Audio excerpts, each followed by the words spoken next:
So, friends and colleagues, I'm catching up with an old friend, and my guest today is Shara Larsen. She was our former missionary in the Davao region way back a long time ago. Long time. Welcome to my podcast, Shara, Thank you for having me. It's just my honor and privilege. right now. Oh, Just of some course. highlights. Okay.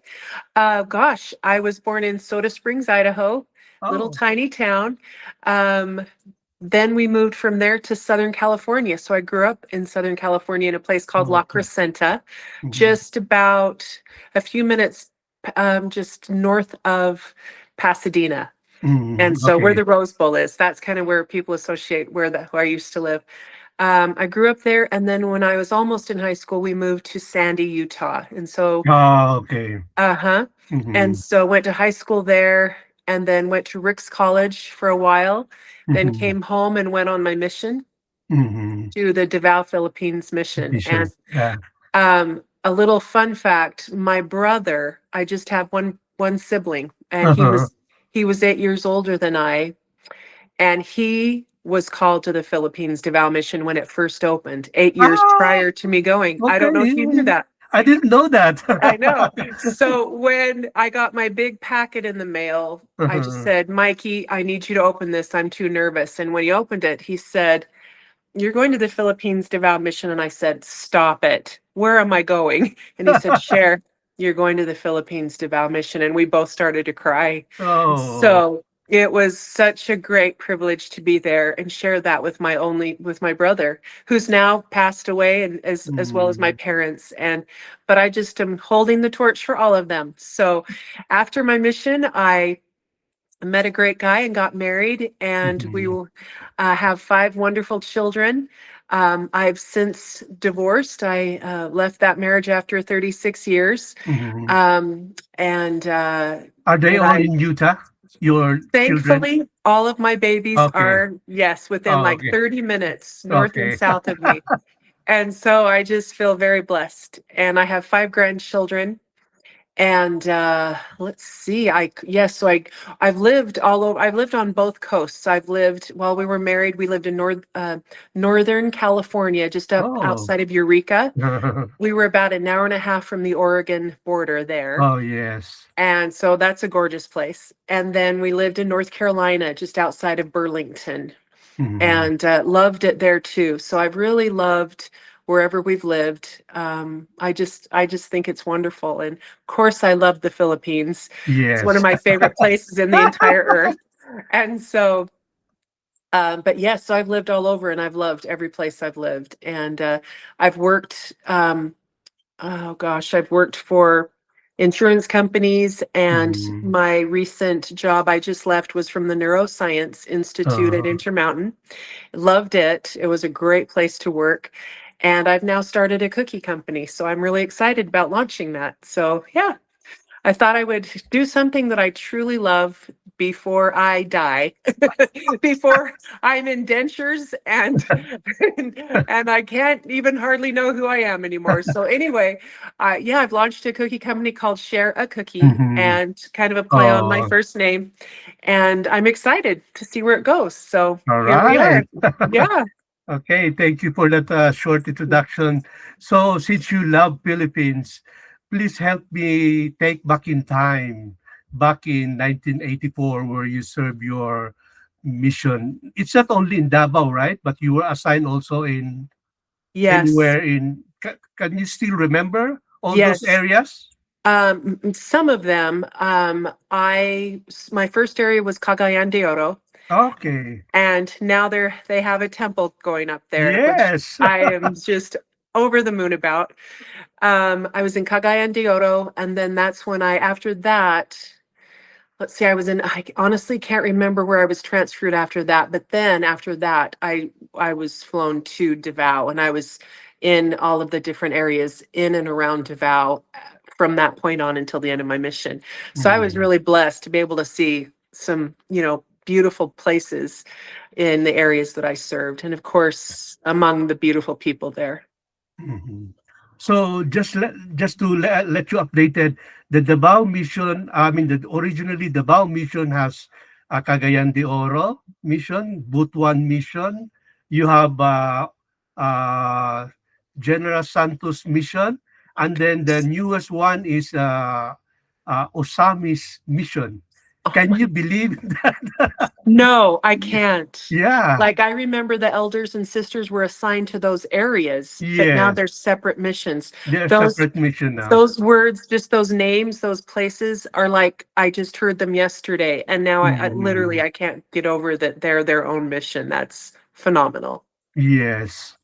So, can you narrate to us if you still have some memorable or some, how do you call it, moments that you cannot really forget about the Philippines, like the culture, the people, the food, you know? How long do you have, John? Because we could be here for 2 hours. That's okay. Anyway, I can edit it. I could go on and on. Okay, just some Well, highlights, you know. highlights. I remember getting off of the plane and stepping out onto the tarmac for the first time in the Philippines in January. No, let's see, it was February when I flew there because I was in the MTC for a few weeks Mhm, before I arrived. And I just remember feeling the air and how just humid it was, but I really loved it. mhm. And I remember meeting my mission president and his sweet wife. What's your I love mission him. president then? And he was President Vergara, Oh, yes, we got it. Alfonso Vergara. You got Yes, it, yeah. I love President Yeah, Vergara yeah. and his precious wife. And I just fell in love with them and thought, if this is what these people are like, I am going to have the most wonderful Okay. time. And it was. It was a glorious time for me. And I was able to meet people that knew my brother, which made it even more Mm, special. yes. And I feel like I feel like the Filipino people have so many gifts and talents that they really aren't aware of. Mhm, And as a missionary, especially American or wherever you're from, New Zealand, Australia, Tasmania, I mhm, had so many missionaries that were from those areas, the companions, but we think we're there to teach and preach the gospel and be ambassadors, which we are. mhm, But I have told every Filipino and Filipina that I have met since then that I am better from being among you. I am a better person mhm, because I was able to serve alongside of you all and watch you. And I've never been the same again. And I'm really mhm. grateful for that. I remember I was very green. I had Sister Lori Hatch as my first companion, Opinion, yeah. and we were in a little Nipa hut in someone that was very poor teaching them. Mhm, And there was only one little tiny picture on the wall, and it was of someone had made miniature, they were handmade little tiny shoes, mhm, um like something that you would wear, a women would wear, only they were mhm, just miniature form. They were just adorable. And I just told them that's just such a precious thing, that compliment them because they didn't have anything. And they reached up off of the wall and brought it down and handed it to me. And I just started to cry. I just thought, I no, no, I put it back on your wall. It's beautiful.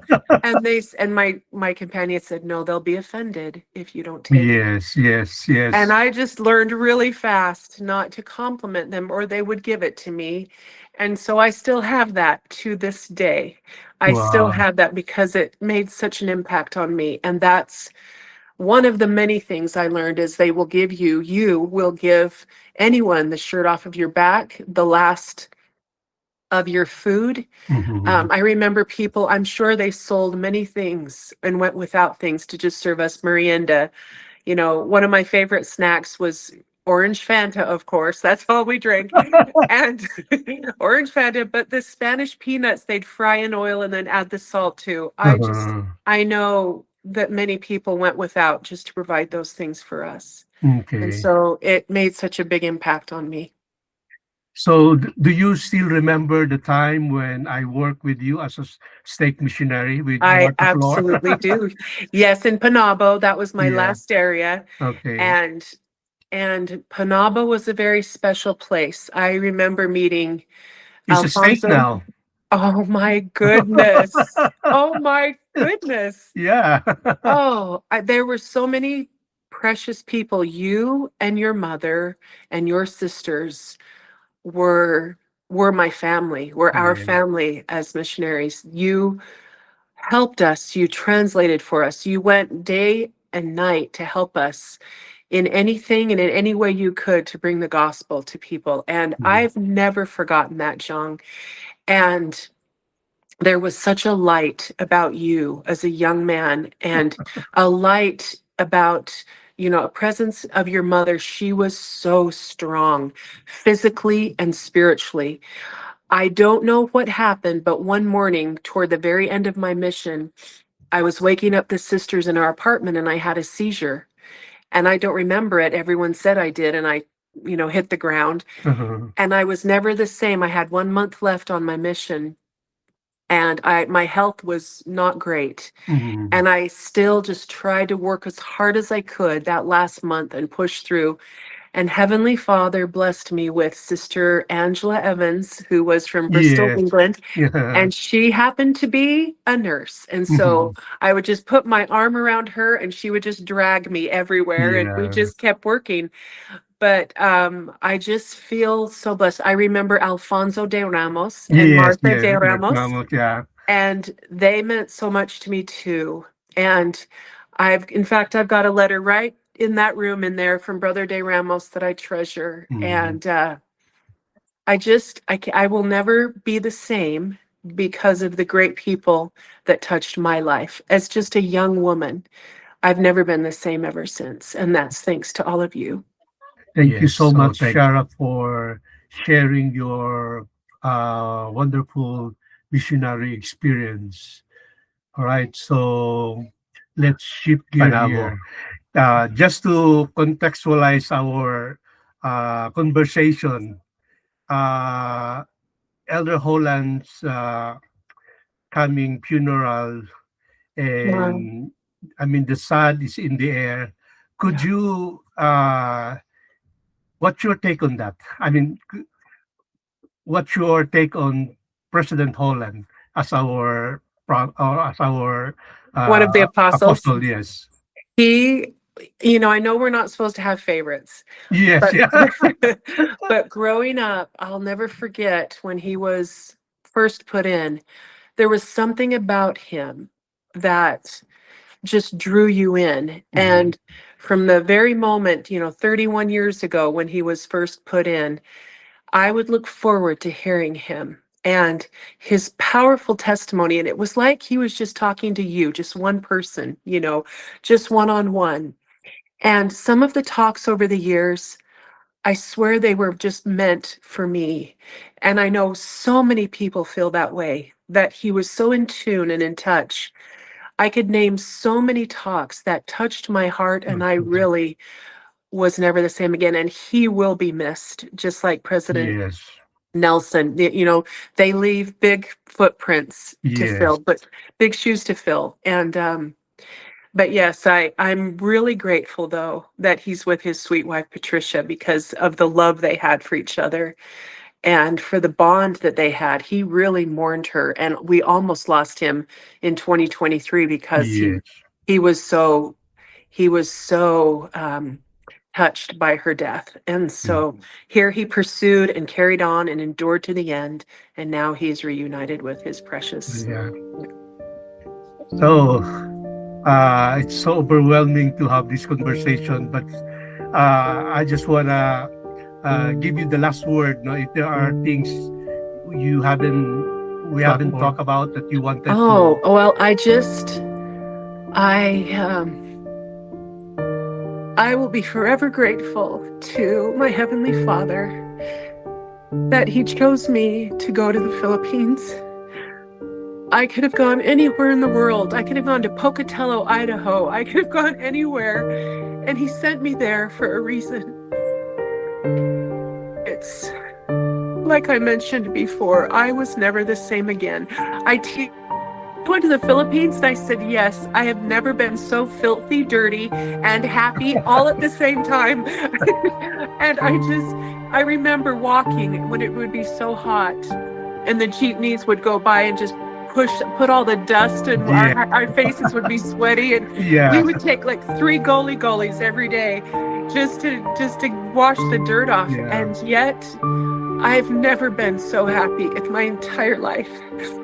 And if I could go back and do it all over again, I would jump for joy and be on the next plane. That's how I feel about the people of the Philippines. And it was such an honor and a privilege to serve among you all and to touch my life in ways that I will never be the same again in. And the last day, as we mentioned at the first of this podcast, I was honored and blessed. I got permission to be in the Manila temple with you and your family to be sealed for time and all eternity. And I still remember how beautiful that was. And I just feel like that was not happenstance. That was Heavenly Father performed that miracle for all of us to be together that last day of my mission.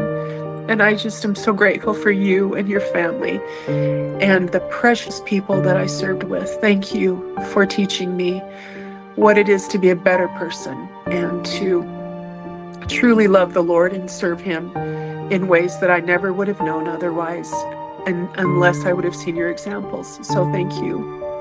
All right. So thank you so much, Shara, for the friendship and for the lasting bond that we had since the 80s until now. And I'm so happy that I was able to meet you Yes. few months back. So thank you. Oh, my pleasure. Thanks to Sister Addison, who used to be Sister Fitzgerald. She's amazing. Yeah. She is amazing. So thank you, my friend. Thank you. It's been an honor to spend time with you tonight. All right. So I hope this is just the beginning, okay? It's just the beginning, and Happy All New right. Year to you and your family. All right. Bye-bye, Shara. Bye-bye.